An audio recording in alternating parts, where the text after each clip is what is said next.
Hello, everyone, and welcome back to the Joy-Filled Universe podcast. I am your host, Lisa Ryan, and today we are going to talk about something that I truly love. And I know I say that a lot because I do actually love a lot of the things we talk about here on the JFU podcast, but today happens to be something that is also an absolute fundamental cornerstone in the abundance manifestation equation, and that something happens to be happiness. Yes, happiness. And it happens to be also one of my very favorite words.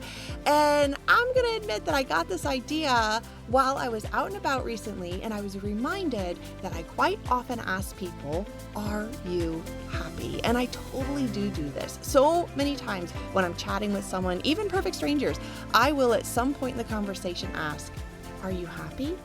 And so someone finally called me out on this, and they asked me, why do you ask that? And I will say, I actually paused for a second because I thought to myself, why do I ask that? And I believe I say it because it's something that does truly, genuinely matter to me. And it always has for as far back as I can remember. It matters to me personally that people I engage in life feel happy, because happiness is something that has been scientifically proven to enhance our human lives in so many ways. And even before I knew the science behind it, I believe that I knew the magic of happiness simply because of the energy that comes from this incredible emotion. And so today we are going to talk about being happy. And I mean happy, people, really happy to our core and feeling good. Because like I said, I personally have always been a very happy person. And the more I progress on my self-development journey, the more happy I feel. So much so that things that used to impact me just don't anymore. In fact, I hardly even notice them. Although I will say, people that cut me off in traffic, that still gets on my nerves. So there is room to grow here, people. She's not perfect. Yet, I often do try to stay on a very high vibe. And when I'm on this high vibe, I can even catch myself just like laughing out loud when I'm alone or walking along with a smile on my face just because. And I'm sure that people look at me and they'll think like, what the heck? But for the most part, many people notice my joy in a really good way. And I know this because they will smile back at me and they will engage me in conversations. And sometimes they just silently notice. And then I find out later when they say something like, I've noticed you in the hallway, but I just never met you before, which actually literally happened just the other day. So this actually triggers a story for me, so I want to tell you this story. Triggers in a good way. So I'm going to tell you a story really quick to kind of paint the picture of my usual happy self. Okay, so where I work right now, there is this like giant atrium, right? And there's like all of this glass, and it's maybe about like 9 to 10 stories tall. And at certain times in the day, the sun comes shining through and it hits certain pieces of glass as like a result. And then all of a sudden rainbows are just all over the place. They're on the walls and the floor and the ceiling. They're everywhere. And they're super, super pretty and really vibrant. Anyway, whenever I see them, I always try to get them to like shine on my hand or my arm or something like that. So this guy saw me doing this one day and he said to me, what are you doing? Because I'm 100% certain that he thought I was like a little bit crazy, but regardless, he said, what are you doing? And I had no choice but to answer honestly. And I said, I'm trying to catch a rainbow. And he started to laugh. And then he said, I've never really noticed all of these rainbows before. And so we marveled at them together just for a little bit. And then all of a sudden I was just like, you know what? I gotta go. So I politely excused myself and I wished him a good day. And I went to wherever I was going. Well, just a couple of days ago, our paths crossed again. And he said, hey, catch any rainbows lately? And I was like, I keep trying. And he said, I'm trying to catch them now too. And I was like, you have? And he said, yeah. And he said, and I've pointed them out to other people as well. And that exchange made me feel sheer joy. And I know that this guy feels a level of happiness too, most especially because he's passing it on. And that is how happiness works. It's totally contagious in all the best ways, because when we feel it, we naturally want to pass it on and we share it with others, and others pick up on it and they pass it along too. And then everybody is starting to feel a level of happiness, which is absolutely one of the reasons why I love it so much. Okay, so happiness too is one of those things that's surprisingly difficult to explain, because it's something that we tend to feel more than we kind of stop and analyze it. But I am going to do my best today to message happy to all of you. And my true desire will be that after today's pod, that you take the happy within you and you continue to cultivate it and share it freely with people that you meet going forward, even if they're grumpy, okay? You know what? Especially if they're grumpy. So let's dive in. Okay, now, from lots of reading and being my own testbed, I will say that what I have learned and believe is that happiness has 3 dimensions: pleasure, engagement, and purpose. Pleasure is enjoying life's positive experiences like laughter and good food and music and travel and hobbies and spending time with people that we love, to include our fur babies. And then there's engagement, which is being deeply absorbed in activities that challenges us and fulfills us in all the best ways, which I personally consider that to be being in the flow. And then there's purpose, and that is feeling that our lives have meaning and that our actions align with our values. And many people assume that happiness means feeling good all the time. And wouldn't that be amazing? But that's not realistic. It isn't. A happy life, as a matter of fact, still includes sadness, disappointment, and struggle from time to time. The difference is, though, is that those low vibe emotions, they don't define the whole of our lives. In fact, ancient philosopher Aristotle argued that true happiness comes from living virtuously and fulfilling our potential rather than chasing pleasure alone. And modern psychology actually echoes this idea, suggesting that strong relationships, gratitude, personal growth, and a sense of purpose contribute more to long-term happiness than excessive wealth or material success ever could. And happiness too, by the way, it literally changes our biology. It does. When we experience joy, gratitude, and connection, our brains release several important high vibe chemicals, like one of my favorite, which happens to be dopamine, which is also known as the motivation and reward neurotransmitter. And it's dopamine that drives learning and memory and attention and focus and, of course, motivation, and it fuels our creativity too.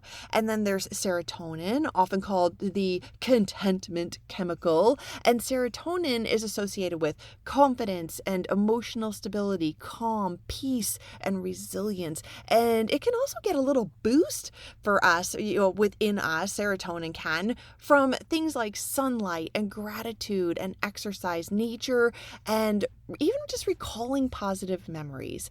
And then there's oxytocin, which can also sometimes be called the love and bonding hormone. And oxytocin is released when we hug someone that we love, or we pet our fur baby, or when we're laughing with others, when we trust someone, when we deeply trust someone, when we hold hands with someone that we love and care about, when we help another human out, or just simply feel connected with people that we genuinely care about and mean a lot to us. And then there's the endorphins, which can be viewed as our body's natural pain relievers. And endorphins are typically released during laughter and exercise. I know I feel endorphins when I exercise, which is one of the main reasons why I exercise, because they just make you feel so good. And you can also feel them when you're dancing and singing, and even, you can even feel endorphins when you're crying because they reduce pain while increasing feelings of well-being.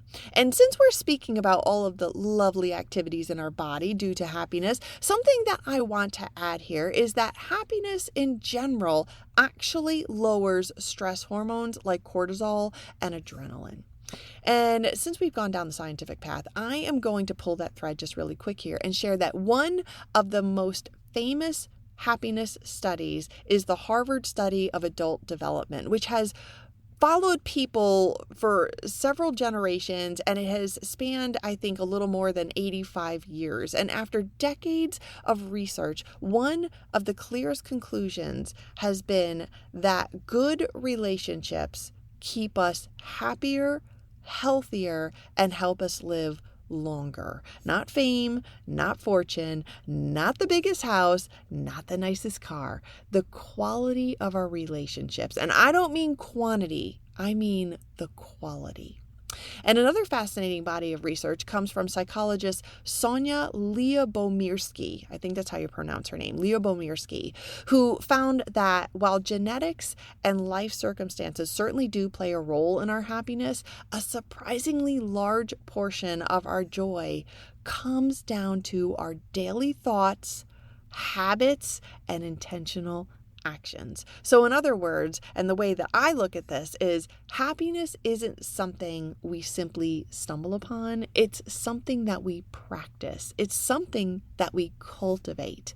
And then lastly, there is a researcher, his name is Martin Seligman. I believe these names are a little bit tricky for me today, but Martin Seligman, who is often associated with positive psychology. And he showed us that thriving in life comes from intentionally building positive emotions, engagement, relationships, meaning, and accomplishment. And now those are just to name a few of the studies that kind of stand out for me because there are tons of them. There's a bunch of them out there. And I even bought the book, The Good Life, which is derived from the 85-year Harvard study.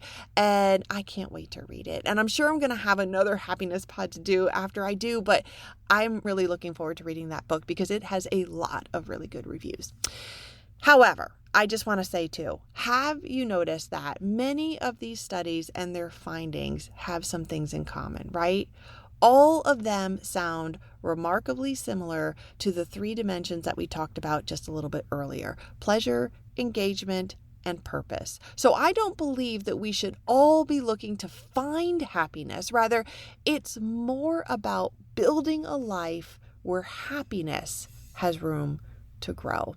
And now, I am also not saying that life won't hurt from time to time. Absolutely not. I have personally had heartbreak in my life. I've had disappointment, stress, moments where I've questioned everything, moments where I felt like my world was falling apart too, just like probably all of you have experienced to some degree as well. But here's what I've also learned. Our circumstances don't always get to decide our emotional home address. We do. We get to make that choice. We can acknowledge pain without unpacking and living there forever. We can grieve without giving up. We can struggle while still believing brighter days are ahead. And I think that one of the greatest gifts that we can give ourselves is remembering that happiness isn't something we wait for. And it's certainly not something that we chase. It's something that we choose. We have agency over our lives, and every day we have the opportunity to choose thoughts and actions and perspectives that lead us back to joy. And a few episodes ago, I spoke about Bronnie Weir. Remember, she is that remarkable woman who spent years caring for people who were at the final stages of their human experience. And one of the regrets that she heard over and over again from her patients is that they would say, I wish I had let myself be happier. Almost as if happiness had been available all along, but the permission these folks needed to be happy was missing. And so how many of us are waiting for happiness instead of choosing it and practicing it every single day? Because the more we practice happiness, the more we cultivate happiness. And the more we cultivate happiness, the more our brains and bodies begin working with us instead of against us. So every time we intentionally choose gratitude, every time we laugh, we spend time in nature, every time we move our bodies, connect with people we value and appreciate, pet our fur babies, help another human, or anything else that just makes our hearts sing. And we begin to release those incredible hormones and chemicals in our body, which begin to change how we think and how we feel and how we show up, and we become more resilient and more optimistic, more creative, more present. And when we genuinely show up with that kind of energy, people notice. Our relationships become deeper, our conversations become more meaningful, our environments begin to feel lighter. And it's also when we begin attracting more experiences and opportunities that match the energy that we are putting out into the world. One joyful moment creates another. One grateful thought leads to another. One act of kindness inspires another, until eventually joy isn't just something we experience, it becomes who we are because we continue to cultivate it every single day. And that is when we really then begin thriving in our lives too. And so I have a little challenge this week, and this applies to all of us, right? Regardless of where we might be in our blissful scale of happiness today. And the challenge is, I want you all to intentionally practice happiness. Because remember, happiness grows through tiny choices that we make consistently over time. So what I want you to do is this. Every single day, practice some of these activities, just some of them, a couple of them. It can really make a difference. So perhaps smile at a stranger. Take a walk outside and actually notice the trees and the clouds and the birds. Or if you're anything like me, try catching a few rainbows. Or laugh until your stomach hurts. Listen to music and dance. Heck, oh my God, listen to your own music in your head and dance like Shakira did during the halftime show at the World Cup Finals. Oh my God, did you see that? She was incredible. I'd like to dance like that. Or how about call someone that you love and just tell them that you're thinking about them today. Give your fur baby some extra love. Write down 3 things you're grateful for before your head hits the pillow at night. Do one unexpected act of kindness for someone. Spend a few quiet moments in meditation. Read something that inspires you. Turn off the news for a while, or put your phone down and do a little digital detox. Look someone in the eyes when you speak to them, or even when you give them a toast and a cheers. Give them a good look in the eyes so that they can hear your words through your eyes. Tell people that you appreciate them. Celebrate someone else's success and appreciate someone else's work and pay them a compliment. Forgive someone, or maybe even forgive yourself. And before your feet hit the floor each morning, remind yourself of these practices by asking yourself one simple question, which is, how can I cultivate a little more happiness today? Because all of us are worthy of experiencing joy right now. And by intentionally cultivating our happiness, we are making the world around us happier too. Just like I pass along my quest for catching rainbows at work, right? People share. It becomes contagious. And as a collective, we effortlessly raise the vibe in our environments and in our world.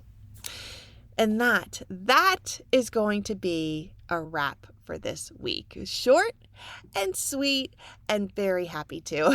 So let's consciously choose to be happy starting today. And let's give ourselves permission to enjoy life's positive experiences while living in the flow of joy and fulfilling a life that is meaningful and in alignment with everything that lights us up in all the best ways. That is my wish for all of us today, and it's my wish for all of us every day. And yeah, Okay, so that's going to be a wrap, and I hope that you all found this episode to be very happy and helpful. And if you did, then please do your girl a solid and help me out with a rating, or follow the show, or leave a review, or even just share it with a friend. This is all super helpful because it gets the pod out there, and I'm always extra grateful for your support. And on that note, guess what? I'm your happy host, Lisa Ryan. This is the Joy-Filled Universe podcast, where we explore all the tools and tricks that are going to make your universe even more joyful and happy than it already is. And I will see you next week. Bye.